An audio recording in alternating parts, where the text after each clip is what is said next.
நண்பர்களே, 24-25 அன்றைக்கான நடப்பு நிகழ்வுகள்.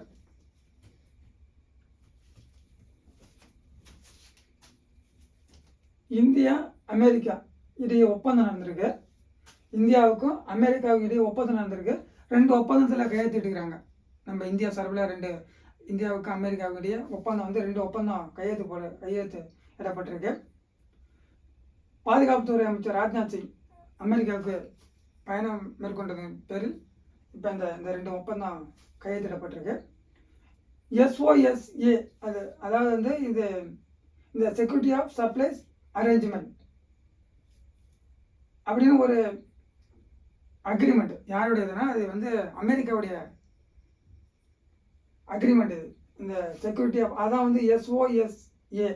எஸ்னா செக்யூரிட்டி, ஓனா ஆஃப், எஸ்னா security, supplies, A for arrangement. புரியுதுங்களா? இது இங்கிலீஷில் அப்படியே எழுதணும்னா SOSA. ஓகேவா? S for security, O for off, S for supply, A for arrangement. இவங்க வந்து இது வந்து அமெரிக்காவுடைய ஒரு அக்ரிமெண்ட்டு. இந்த அக்ரிமெண்ட்டில் வந்து நம்ம இந்தியா சைன் பண்ணிக்கிறாங்க. இதே போல் இந்த அமெரிக்கா வந்து மற்ற 18 நாடுகளோட இந்த ஒப்பந்தம் பண்ணிக்கிறாங்க.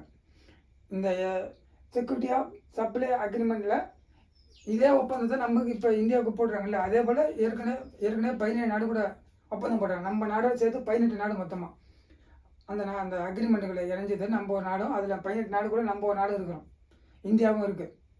அப்போ நம்மகிட்ட எப்படி ஒன்று கேட்பான், இந்த SOSA நாட்டுக்குள்ள அக்ரிமெண்ட்டில் இந்தியா இருக்கா இல்லையா அப்படின்னு கேட்க வாய்ப்பு இருக்குது. First question. அப்படின்னா இந்தியாவுக்கும் அமெரிக்கா இடையே நடந்த ஒப்பந்தத்தோட பேரை கேட்டால் கூட வாய்ப்பு இருக்குது. ஏன்னா மென்ஷன் பண்ணிக்கிறாங்க. அதுதான் சொல்கிறேன். இந்த SOSA அக்ரிமெண்ட்டு சுருக்கமாக கேட்டாலும் கேட்கலாம், இல்லை இப்படி கொடுத்துட்டு செக்யூரிட்டி ஆஃப் சப்ளைஸ் அரேஞ்ச்மெண்ட் இந்த ஒப்பந்தம் எந்த நாட்டு கூட போடப்பட்டது அப்படின்னு கேட்டாலும் வாய்ப்பு இருக்குது. ஏன்னா இந்த அக்ரிமெண்ட் அமெரிக்காவோடது. அமெரிக்காக்காரங்க வந்து நம்ம கூட இந்தியா கூட ஒப்பந்தம் போட்டுறாங்க. இப்போ இதில் கையெழுத்திட்டு பார்த்தா ராஜ்நாத் சிங் பாதுகாப்புத்துறை அமைச்சர் கையெழுத்து போடுறாரு. இப்போ எப்படி வேணும் கேட்கலாம்ல. ஏன்னா இந்த ஒப்பந்தம் பேரை சொல்லி கேட்கலாம், இல்லை இந்தியாவுக்கு அமெரிக்கா நடைபெற்ற ஒப்பந்தத்துக்கு என்ன ஒப்பந்தம் அப்படின்றாங்க. 2 போடுறாங்க, 2 கையெழுத்து போடுறாங்க. ஆனால் வந்து ஒரு கையெழுத்து போட்டு ஒரு சைனை பற்றி மட்டும் நம்மளுக்கு டீட்டெயிலாக எக்ஸ்பிளைன் பண்ணிடுறாங்க. இப்போ மற்றபடி எதாவது பாதுகாப்பு அந்த மாதிரி விஷயத்தான் போடுறாங்க.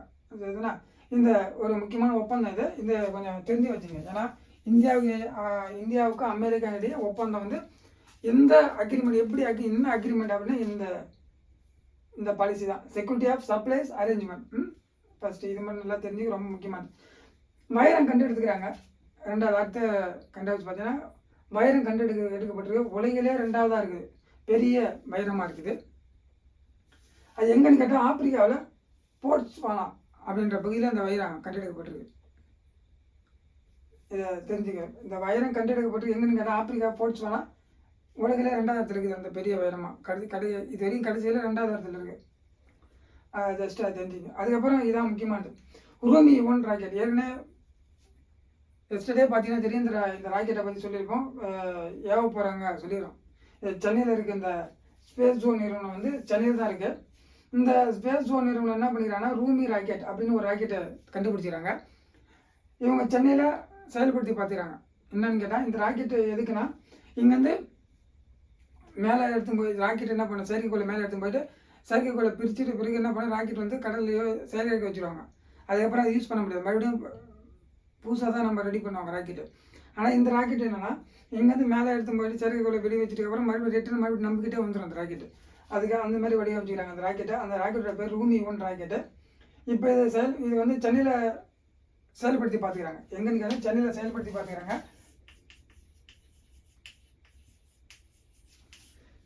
இந்த சென்னையில் செயல்படுத்தி பார்க்கும்போது எப்படி ஒர்க் ஆகுது அப்படின்றத தெரிஞ்சுக்கிறாங்க. அதனால் பார்த்தீங்கன்னா 35 மீட்டர் உயரம், 35 மீட்டர் உயரம் எடுத்துன்னு போயிடுது. எந்த இடத்துல செயற்கைக்கோளம் 3 செயற்கைக்கோளை எடுத்துன்னு போயிடுது. அதுக்கப்புறம் அந்த ராக்கெட்லேருந்து செயற்கைக்கோளை பிரித்து விட்டாங்க. அதுக்கப்புறம் மேலேருந்து மறுபடியும் கீழே ராக்கெட் என்ன பண்ணுது, சேஃபாக பொசிஷன் வந்து கீழே இறங்கிடுது. இந்த நிகழ்வு வந்து 9.8 நிமிடம் நடந்ததாக சொல்கிறாங்க. தெரிஞ்சுங்க, ஜஸ்ட்டு தெரிஞ்சுங்க. ஆனால் ராக்கெட்டோட பேர் நல்லா தெரிஞ்சுங்க, ரூமி 1. 9.8 நிமிடம், அதாவது இங்கேருந்து லேண்டிங் ஆகி மேலே போய் செயற்கைக்கோள் 3 செயற்கைக்கோள் பிரித்து விட்டுது. அதுக்கப்புறம் மறுபடியும் ரிட்டர்ன் வந்து எங்கே வருது, தரைக்கே வருது அந்த ராக்கெட்டு. அந்த பாதுகாப்பாக வந்துட்டு எத்தனை மீட்டர் போய் பிரித்து விட்றாங்க, 35 மீட்டர்லேயே பிரித்து விட்ருவாங்க. 35 மீட்டர் உயரம் போய் இதை பிரித்து விட்றாங்க. 9.8 நிமிடம் இது நடந்திருக்கு இந்த செயல்பாடுகள் அப்படின்றத நம்மளுக்கு மென்ஷன் பண்ணிடுறாங்க. இது எந்த நிறுவனம் பண்ணிச்சுன்னா இது ஃபேஸ்புக் நிறுவனம், அவங்க தான் பண்ணி சென்னையில் தான் பண்ணி பார்த்துக்கிறாங்க. சென்னையில் தான் நம்மளுக்கு பண்ணி பார்த்துக்கிறாங்க. சரி, அதுக்கப்புறம் பார்த்தீங்கன்னா அடுத்த டைமண்ட் லீக் போட்டி சுவிட்சர்லாந்து இருந்தது, லாசன் நகரில் நடைபெற்றிருக்கு. அதில் வந்து பார்த்தீங்கன்னா ஆண்ட்ரஸ் பீட்டர்ஸ் அப்படின்றவர் என்ன பண்ணனா, அவர் என்ன நாட்டு கனடா அந்த நாட்டில் 90.61 மீட்டர் உயரம் எரிஞ்சு முதல் இடத்துல இருக்கிறார். அடுத்துக்கப்புறம் நீரஜ் சோப்ரா 89.49 மீட்டர் உயரம் எரிஞ்சு 2வது இருக்கார், இவர் இந்தியா. இது 2 மட்டும் தெரிஞ்சு வச்சுக்க, ரொம்ப முக்கியமானது.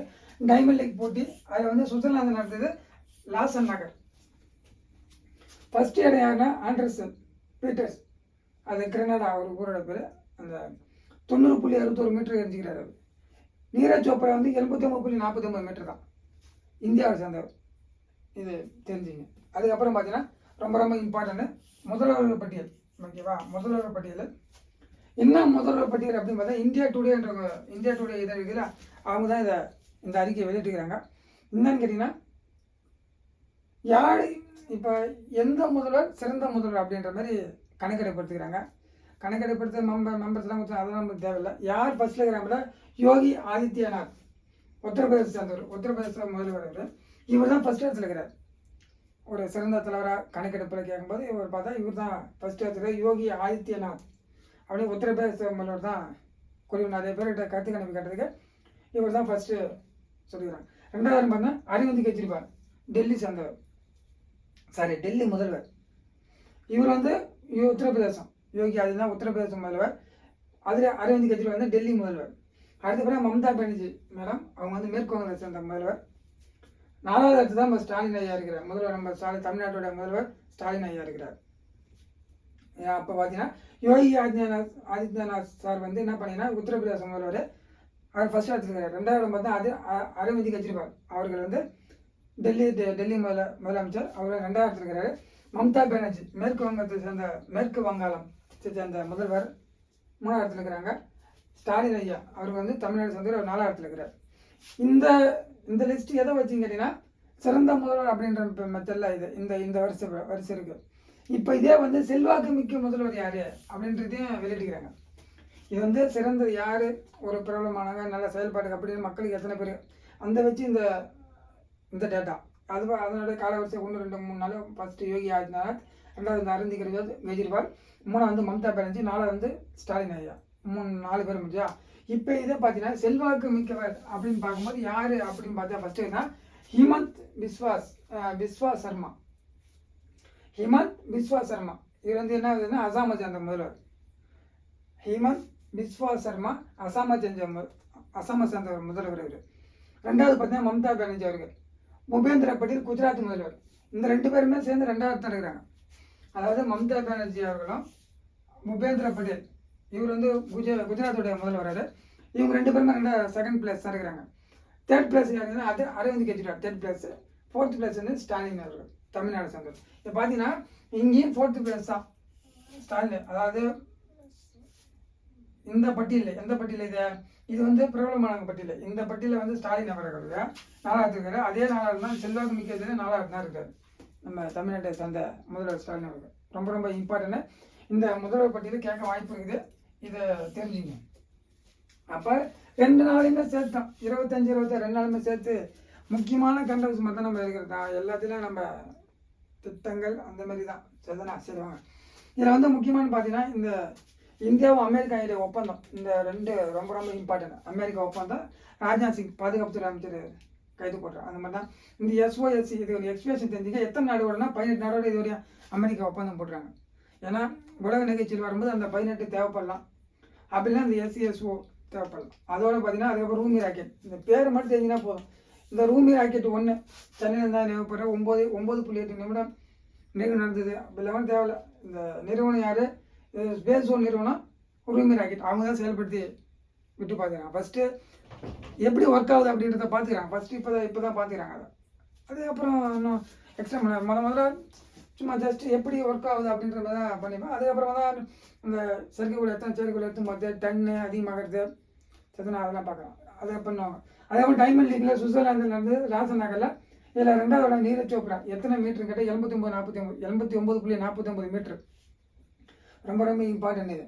ஏன்னா ஆண்ட்ரஸ் பீட்டர்ஸ் கேரளா இவர் வந்து 90.61 மீட்டர் இருந்தது. இது ரொம்ப ரொம்ப இம்பார்ட்டன்ட். இந்த விளையாட்டில் பார்த்தீங்கன்னா இது ரொம்ப இம்பார்ட்டன்ட். முதல்வர் பட்டியலில் பார்த்தீங்கன்னா யோகி ஆதித்யநாத் ஃபஸ்ட்டு, 2வது அரவிந்த் கெஜ்ரிவால் 2வது இடம், 3வது பார்த்தீங்கன்னா மம்தா பானர்ஜி, 4வது இடம் பார்த்தீங்கன்னா ஸ்டாலின் அவர்கள். இந்த 4 இடத்தையும் தெரிஞ்சுக்க. அந்த செல்வாக்கு மிக்கல கேட்கலாம் இது கேட்க ஒரு வாய்ப்பு இருக்குது. செல்வாக்கு மிக்கலாம் இந்த ஹேமந்த் பிஸ்வா சர்மா அப்படின்றத ஃபஸ்ட்டு தெரிஞ்சு வச்சுங்க. அசாம் அதை நம்ம மட்டும் தெரிஞ்சுங்க. ஸ்டாலின் ஐயா அவர்கள் தமிழ்நாடு 4வது இடத்துல அப்படிங்கிறது தெரிஞ்சுங்க. மற்றபடி ஆனால் இதில் ரொம்ப இந்த 4 வருஷமே தெரிஞ்சுங்க. ஏன்னா இப்போ வந்து டஃப்பான கொஸ்டின் டஃப்பானு பார்த்தா வரிசை கேட்பாங்கல்ல, கால வரிசை பார்த்தீங்கன்னா ஃபஸ்ட் இடம் இது, செகண்ட் இடம், தேர்ட் இடம், அந்த மாதிரி கேட்கும்போது இது ரொம்ப யூஸ்ஃபுல்லாக இருக்கும். சரிங்களா? இதான் 2 நாளைக்கு தான் இந்த கரண்ட் அஃபேர்ஸ் தான். அதுக்கு மேலே எதுவும் தேவையில்லை. தேங்க்யூ.